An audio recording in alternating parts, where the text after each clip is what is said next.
సాయిరామ్ అండి. ఇదిగోండి రేపు గురు పౌర్ణమి సందర్భంగా 8 మూరల పువ్వులు ఇచ్చింది మా చెట్టు. చూడండి ఎంత బాగున్నాయో పువ్వులు. ఏమండి అసలు ఇవాళ కాదు 6 సంవత్సరాల నుంచి పూస్తుంది ఈ చెట్టు. 9 నెలల 15 రోజులు పూసిద్ది అన్నమాట. ఇదిగోండి ఈ రోజు కోసిన పూలు ఇంత మట్టికి. నిన్నటి కూడా ఇంకా రోజు ఒక దండిస్తున్నా, ఇంకా మిగిలినవి అయ్యి ఈ రోజు పూలు అన్నమాట. ఇదిగోండి ఈ సన్న జాజులు, ఇది కొంచెం చిన్నదండే అవుతుంది. ఈ కొంచెం మల్లె పూలు ఉంటే వేసి కట్టే అనమాట.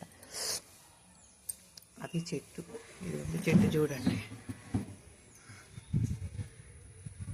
మళ్ళీ చెట్టు ఎట్టలాట వస్తుందో చూడండి. ఎప్పుడు వస్తుంది ఇక ఈ చెట్టు. ఇలాంటి చెట్లు అరుదుగా చూశాను నేను. ఈ పువ్వులు ఈ రకం నేను చూడలే. ఇంకో పెద్ద పువ్వులు ఉంటాయి, అదైతే వైరస్ వస్తుంది, అది తెల్లబడిపోయే ఆకులు. ఇన్ని పూలు పుయ్యదు. మాకుండే ఎవరికి వైరస్ వస్తే కోసి పాడేసి. ఇది చూడండి ఎట్లా ఉందో గేల చూడండి, అది అట్లుంటుంది. పువ్వులు విరివిగా పోస్తుంది అనమాట. మీరు అంటారు మీకు ఎంత ఓపికండి, చాలా రోజుకో. నాకు 65 సంవత్సరాలండి, అయినా సరే ఒక్క రోజు కూడా ఈ కొయ్యటం మానను నేను ఊరికి పోతే 10 రోజులు 15 రోజులు యాత్రలు పోతా. 10 రోజులు 15 రోజులు పట్టింది. మొన్న ఈ మధ్య శ్రీలంక కూడా వెళ్ళొచ్చాను నేను. శక్తిపీఠాలు దర్శనం చేశా. 18 శక్తిపీఠాలు, 12 జ్యోతిర్లింగాలు, ఇంకా మురుడేశ్వర్ ఒక్కటి ఉంది. అది యాత్రలో బాగా చూసిన గుర్తు, కానీ ఏమో నాకు అంతగా గుర్తులేదు. అది కూడా వెళ్ళాలి. అదండి చిన్న చిన్న చెట్లు, కూరగాయలు. మామిడి చెట్లు ఉన్నాయండి, 1000 కాయలు కాసింది. 2 చెట్లు, ఆ పక్క ఒకటి ఉంది, ఇదొకటి.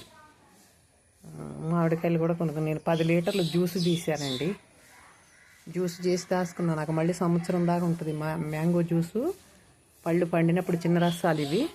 పళ్ళు పండినప్పుడు కోసి వాటిని మంచిగా ముగ్గిన తర్వాత వాటిని కడిగి తుడిసి వాటిని రసం తీసిన అమ్మటే కనుక ఫ్రిడ్జ్లో పెడితే, బాటిల్లో పోసి డీపిజ్లో వేసుకుంటే అవి ఎప్పటికీ సంవత్సరం తిరిగి వచ్చినా అప్పటికప్పుడు మామిడి పండు పిండినట్టే ఉంటుంది. ఇది మీరు అందరూ కూడా చేసుకోండి. ఇదిగోండి నేను ఇంట్లో ఉంది, నేను చూపిస్తూ ఉండండి. మా ఇంట్లో మ్యాంగో జ్యూసు. ఇదిగోండి మా కన్నయ్యకి రేపు దండ వేయాలి. ఇదిగోండి జ్యూసు. అయిగోండి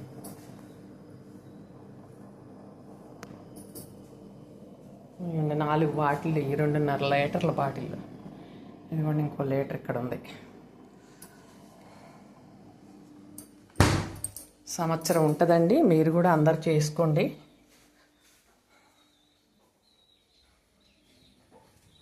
సారీ అండి, ఇవన్నీ చూపించవచ్చో లేదో కానీ మీరు అందరికీ తెలుసుకోవాలని, మీరు కూడా చేసుకోవాలని అనిపించి నేను చెప్పాను.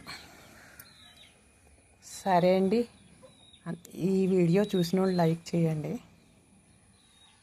నేను కొత్తగా చేస్తున్నానండి, నాకు తెలియదు వీడియోలు చేయటం, ఏమనుకోవద్దు. సారీ.